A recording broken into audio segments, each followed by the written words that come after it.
Far Cry New Dawn is a standalone sequel to Far Cry 5. It's set 17 years after a global nuclear apocalypse. To have a post-apocalyptic setting was something that the brand had wanted to do, and we had started early concepts for New Dawn as we were wrapping up production of Far Cry 5, so it's something that very organically fed from one production to another. We like to find spaces that would surprise the audience, the gamers, and it's been a while that we wanted to do a Far Cry set in a post-apocalyptic setting. I mean, when you think about it, it's a lawless frontier, you have the wildlife and the danger of the animals, there are groups fighting for survival. That's really Far Cry. And when we thought about the ending of Far Cry 5, we were discussing what we could do. And the one with the nuclear bombs dropping was kind of exciting. We could finish with a surprise, kind of creating a sucker punch effect, and at the same time set the table for a brand new game. And for the first time, also bring some of the characters and the story narratives into another one. My name is Joseph C.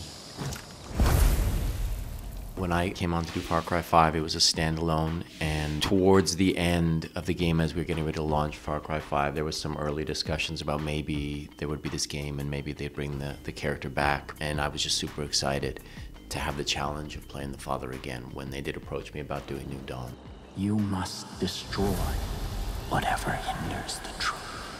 I remember when I first got the pages of the ending of the game, I was in Montana shooting Inside Eden's Gate, the companion film for Amazon that we did for Far Cry 5. And I remember the fires were raging in Montana at the time, so we would be shooting up in the mountains, and I'd walk away from set for a minute and the sky was black with smoke and fires raging everywhere. And it was a very surreal moment, and I just thought it was a horrifying and perfect way to end the game, because there was such moral ambiguity throughout and it was such a complicated narrative arc that I thought ending it with that was perfect, and then it leads itself so nicely into New Dawn. The only way forward is to live without sin. He's not the villain this time. The interesting thing about the father is after everything that I cared about was destroyed at the end of Far Cry 5 and lost my family, lost my followers, lost the area. It's very interesting that he's emerged from that and taken all those broken pieces and tried to make something beautiful out of it. And we've created a new Eden. I've created a new Eden in the image of my fantasy of what human perfection is, and we've renounced technology. There's no mechanized weaponry. It's very much back to the land. It's very much a sense of community and connectivity, all the things that I preached in my warnings against technology in 5. We've been able to create a little paradise on Earth. Unfortunately, paradise does not last. So this little commune, this community of like-minded survivors, people that have followed my teaching, we have to protect ourselves against the highwaymen, because there are dark forces in this world. Wherever there is heaven, there is hell. He's a much more human character in this game. There's someone who has had great loss and has moved forward. I mean, someone who can carry a dream with the shadow of their past on their back. There's a heroism to that, I think, to be able to recreate yourself. So the father is a little heartbroken and a little more relatable, but still driven by this conviction that the life that he calls you to lead is the correct path. Only we are strong enough to live in the new world that God has given us.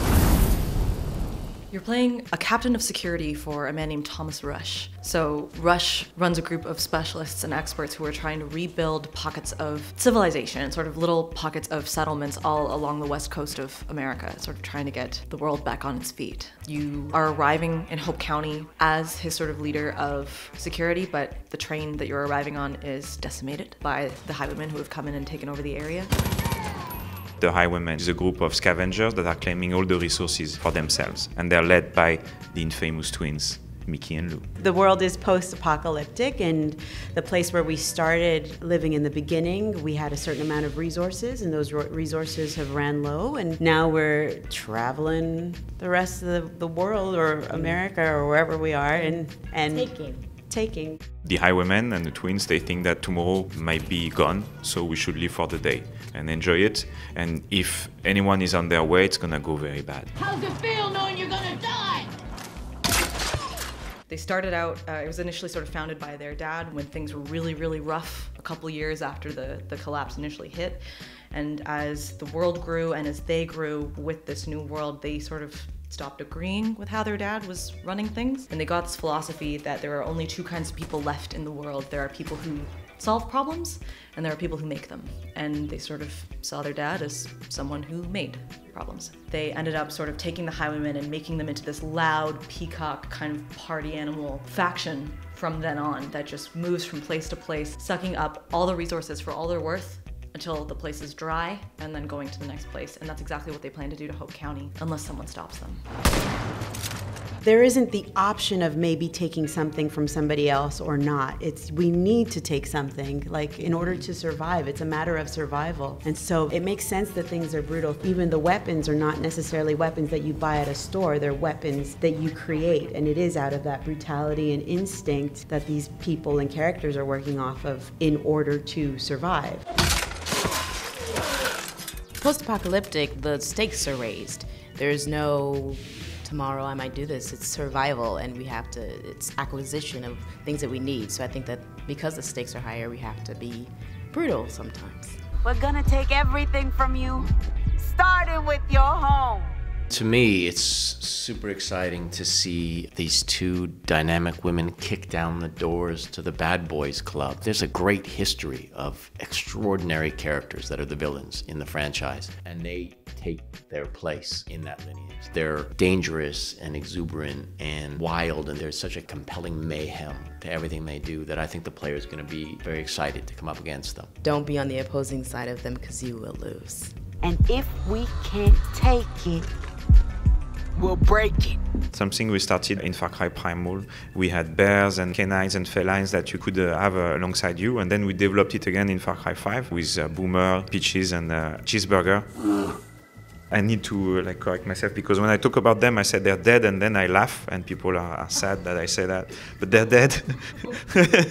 I'm sorry, but Cheeseburger the bear has passed away. He had the diabetes. He got the diabetes. But yeah, no.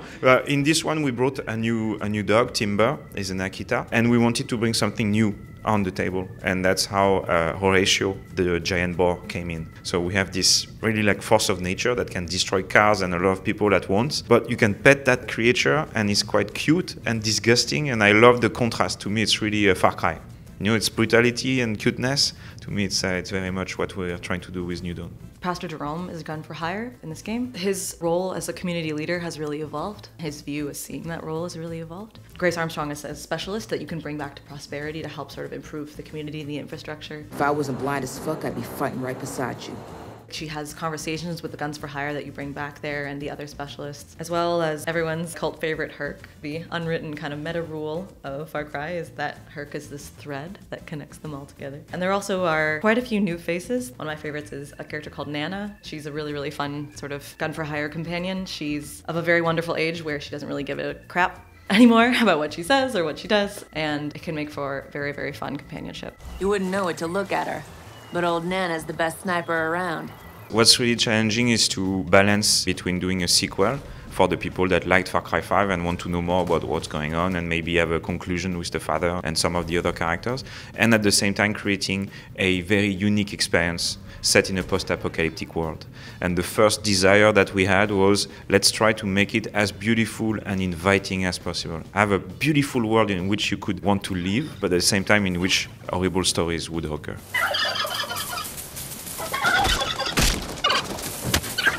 And then we did our studies, we looked at what happened in the world in the last 200 years, we studied some models, we created our own to try and get into a space that would be believable, in which nature would have overcome and brought a lot of colors everywhere, and that's how we started. Far Cry games in general usually have different sort of feelings to them depending on which game it is. For example, games like Far Cry 3 and Far Cry 5, just off the top of my head, are their own variation on the species. And then games like Primal and Blood Dragon are their own variation on the species in terms of the Far Cry brand. So Far Cry is already sort of very zany, high-octane, lawless kind of settings. And then New Dawn is one of these evolutions on that, where we twist reality just a little bit more. It kind of exists in this twisted reality that is very much truly connected to Far Cry 5, but also exists in its own right. Far Cry New Dawn comes out on PC, PS4, and Xbox on February 15th. We're really excited for everyone to play it. The darkness is finally over. Kill me, runny guts. I fucking dare.